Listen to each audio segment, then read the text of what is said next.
mid-July, about 10 or 11 at night. It's hot as hell, and I'm driving around in a convoy in Fallujah. And I'm sitting. I got 4 vehicles in the convoy, 3 Humvees, and the third vehicle in the column is it's like a big up-armored cargo truck. It has like a bench in the middle. There's like 12 of us sitting in it, all like facing outboard.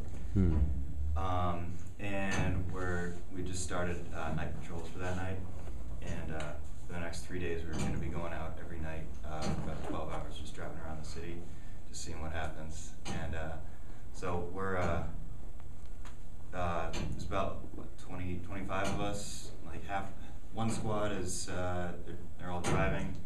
Then my squad is in the back of this big thing with the dismount element.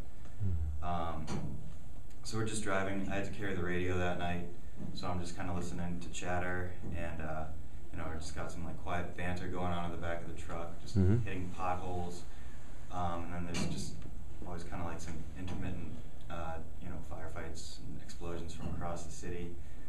It's funny because you can kind of start to understand the character of the different gunfights that's going on. You can hear the different types of rounds. Like the different pauses. Like if you hear a couple pot shots and it sounds exactly like popcorn, you hear like a couple pot shots, and then it's just like when the bag of popcorn just like goes off and it just kind of dies down. It's called the Death Blossom, and that's how we knew that like the Iraqi army had just been engaged, because they weren't really disciplined. They get a couple pot shots and then they just kind of form a circle to shoot in every direction. So we called it the Death Blossom. So we were assigned to one section of the city, and then we're just cruising around, and then all of a sudden we get like a louder explosion. I say, okay, that's us. That's something we're going to respond to. So I was sitting there on the radio, and lo and behold, hear my platoon commander talking to our company commander, and we get tasked out to go see what happened there. So there's a big, like 3-lane highway or 6-lane highway or whatever going right through the city. It's an east-west road, and so we drove down there, and Iraqi police convoy had been hit by an IED, a bomb, and so by the time we got there, all these Iraqi cops were in this house. It was like right on the house. Was like right on the corner of this big road and then this little side road, and so they were all in there. So we go in. We dismount. My squad goes across the side street into this abandoned house. They take an overwatch position to see what's going on. And so I'm just kind of running around with the platoon commander, just talking, giving the company situation reports and whatnot. And these cops, they just had a few lacerations, mild concussions, nothing serious. We found out the reason they were out to begin with is because it was after curfew, and this little girl who actually lived in this house had fallen out of a tree she was climbing. She broke her femur, and they don't have ambulances. Her family couldn't take her, so the cops are going to come and take her to Fallujah General, which is the Iraqi-run hospital. So the cops they had their convoy, and then they got a backup, and we were saying, look, well, while we're here, why don't we say to this little girl and her mom and her uncle, why don't you come with us? We'll take you to Fallujah Surgical, which is a U.S. military, needless to say, has a hell of a lot of funding, and it would be free for them, and a lot safer.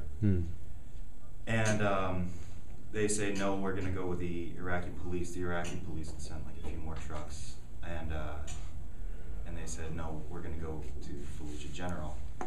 And so out of the side street, it would be a left to go to the Fallujah Surgical, be a right to go to Fallujah General. So we say, look, like why don't you want to come with us? And they basically say, we're afraid if we're seen with the Americans, then we're going to be targeted and we're going to be killed. So we say, okay, fine, can't make you do that. So our convoys stacked back up, and I'm standing right on this corner. All the houses have walls; they're all walled off. So I'm standing right on this corner, getting ready to mount up in the trucks and keep driving around. And the Iraqi police take off and they take a right. And just at that moment, my my squad was coming down from this overwatch position. They were about to start filing out, and then all of a sudden, the loudest fucking noise I've ever heard in my life, right, 50 feet away from me, right outside this house that my squad was in, just detonates. It sounds like a tractor trailer dropping from the library, just landing right next to you. There's dust kicked up, concussion, just like sweeps through, and I'm like, holy fuck, I was like, hey captain, the fucking squad was about to come out, and I like started running, and the captain's like, hey, get on that fucking radio.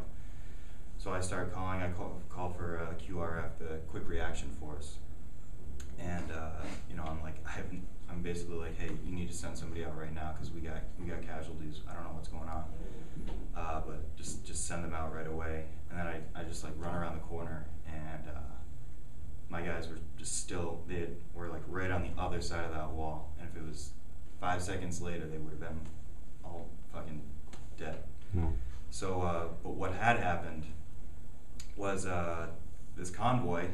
The Iraqi police trucks aren't up armored or anything. It's just basically Toyota Tacomas, and they're just like sitting in the back, and no armor. And this little girl and her uncle and her mother were all in the back, and 2 trucks were just completely like destroyed.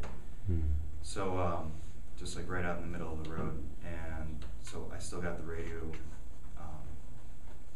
So like everybody's okay, just like starts rushing out to these trucks, and we start taking some machine gun fire on us. So we're like trying to take cover and everything like that. The captain's yelling at me to come back, and like I was standing there, and this Iraqi police guy, they're just like lying everywhere. This one Iraqi cop,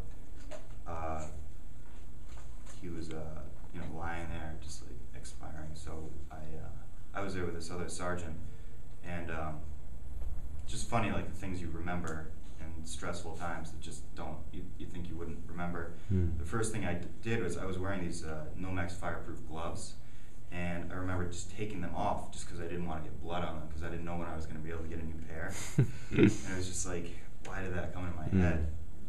I pull out a knife, I start cutting open his shirt, and like I couldn't like cut it, so I just started tearing it, and the sergeant's just like, cut it like you fucking mean it. So I just finished cutting it, and so I get a pressure dressing, and a few seconds later, the corpsman, our medic, comes up, and he starts removing pressure on it, but he had a hole that big in his rib cage right there. It was just a piece of shrapnel, basically came through and ripped his heart in half, and so he was dead.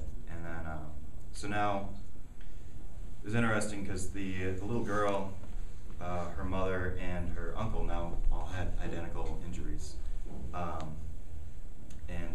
So we went into this house, and this police major lived right next door, and he didn't even want them in for the same reason that these people didn't want to go to Fallujah Surgical. They were afraid. But yeah, it's just funny thinking about the things that you don't think you'd think of riding back in the truck. I'd put my gloves back on, and I'd taken them off, and I'd sweated all the blood off, and I was just thinking about like how hard it is to get blood out of your fingernails. Yeah.